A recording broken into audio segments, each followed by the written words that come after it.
Mengenai mati syahid, disebutkan beberapa diantaranya adalah mati terbakar, tenggelam, terbentur, sakit di perut dan lain-lain. Apakah orang yang buruk akhlaknya ternyata akhir hidupnya berakhir tenggelam misalnya, apakah mutlak syahid? Karena saya pernah baca artikel juga tidak dianjurkan berdoa untuk berharap mati dalam keadaan seperti itu, karena ditakutkan belum bertaubat karena sifatnya itu sekejap atau dadakan dan proses kematiannya sangat menyakitkan. Ini sangat variatif pertanyaannya kalau menurut saya. Satu-satu saya akan jawab. Di sini pertanyaan pertama yang saya tangkap adalah, apakah mutlak orang yang mati tenggelam itu dihitung syahid walaupun tadinya buruk akhlaknya? Manusia tidak ada yang sempurna. Sekarang saya pernah kasih contoh begini ikhwah. Ada orang pulang dari bar, muslim, mabuk, tabrakan mati. Pertanyaannya, saya pernah tanya kepada jemaah saya, apakah orang ini mati syahid? Muslim, keluar dari bar, mabuk, tabrakan, apakah dia mati syahid? Jangan ragu jawab, mati syahid. Dia mati syahid. Tapi Ustaz, dia dari bar kemaksiatan. Tapi dari mana kita bisa jamin? Mungkin sementara dia di mobil sebelum tabrakan sempat tobat berapa menit itu. Berapa banyak orang yang begitu? Kan gitu.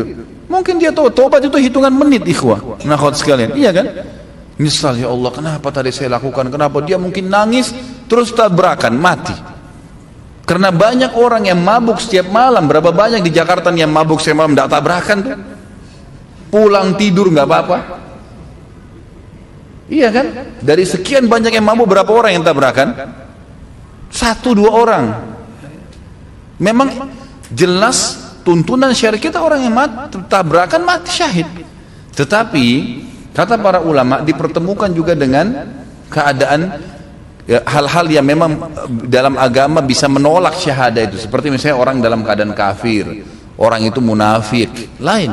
Tapi kalau cuma ahli maksiat, kan gitu, atau akhlaknya buruk, apalagi akhlak buruk ini dinilai secara individual.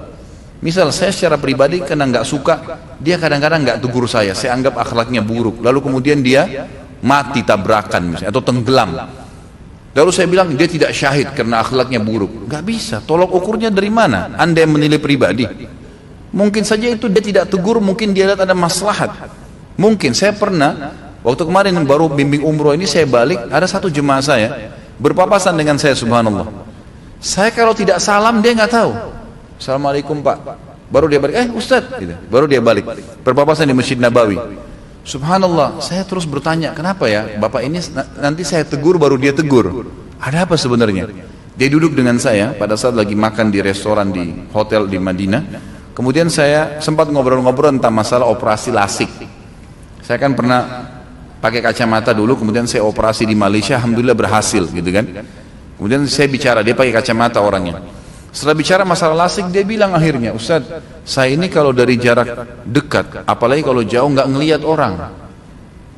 Coba bayangkan ya, jadi dia bukan tidak mau tegur, kita nggak boleh langsung suudzon dengan orang.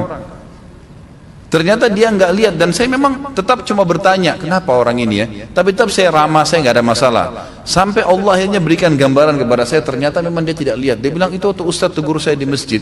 Kalau Ustaz nggak tegur, saya nggak dengar suaranya, saya nggak lihat. Padahal kalau kita lihat seperti orangnya normal gitu kan. Jadi subhanallah, dari mana tolok ukur buruk atau tidaknya orang ini? Kalau cuma dari kita pribadi dan hanya karena ada masalah individual itu tidak bisa jadi patokan gitu kan. Kita lihat global perilaku orang itu. Global perilaku orang itu. Jadi Allah alam, yang saya tahu pertanyaan kalau orang tenggelam dikatakan apakah mutlak itu syahid? Iya saja.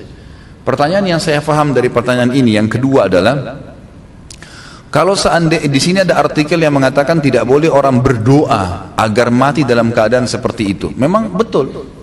Jangan bilang ya Allah matikan saya tenggelam, matikan saya terbakar. Memang begitu. Tapi kita dianjurkan mengatakan ya Allah matikan saya syahid. Itu betul.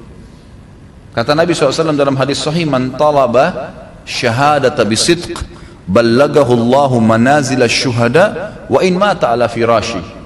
Siapa yang minta kepada Allah dengan tulus mau mati syahid, tulus memang dia berharap mati syahid. Nanti masalah apakah dia terbakar, tenggelam kah, membela kehormatan di medan perang kah, kena penyakit kusta kah, kena penyakit perut, macam-macam mati syahid itu urusan Allah SWT. Yang penting saya mau mati syahid ya Allah, gitu kan. Kalau dia tulus minta, Allah akan berikan kepada dia kedudukan, pahala nanti di surga, di akhirat. Orang mati syahid walaupun dia mati di atas ranjangnya. Memang itu fadilah, kita disuruh. Tapi memang jangan minta khusus kecuali mati di medan perang. Kalau mati di medan perang memang itu sudah umum, gitu kan. Nabi SAW memotivasi sahabat untuk supaya mati di kancah peperangan, itu lain. Tapi kalau jenis ini syahadah yang lain ini, saya ulama mengatakan sebaiknya jangan disebutkan, ya gitu. Misal minta agar mati kebakaran atau agar mati dalam kondisi tenggelam. Dalam satu ceramah, Ustadz pernah menjelaskan mengenai perang Uhud secara rinci dan jelas. Korban dari pasukan muslim sekitar 70 syahid.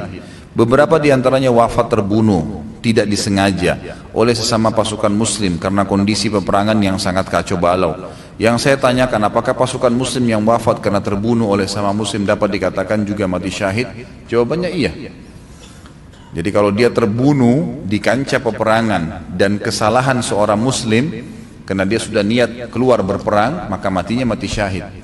Matinya mati syahid. Tapi tidak semua orang, kata ulama, terbunuh oleh muslim dikatakan syahid. Misal ada dua orang muslim berantem lalu saling bunuh-membunuh, gitu kan. Yang satu mati, maka dilihat kondisinya. Kalau dia membela kehormatannya memang dia benar, maka dia mati syahid. Tapi kalau tidak, dasarnya memang misalnya dia perampok, dia apa, itu tidak mungkin dihitung dia mati syahid. Dilihat keadaannya, dilihat keadaannya.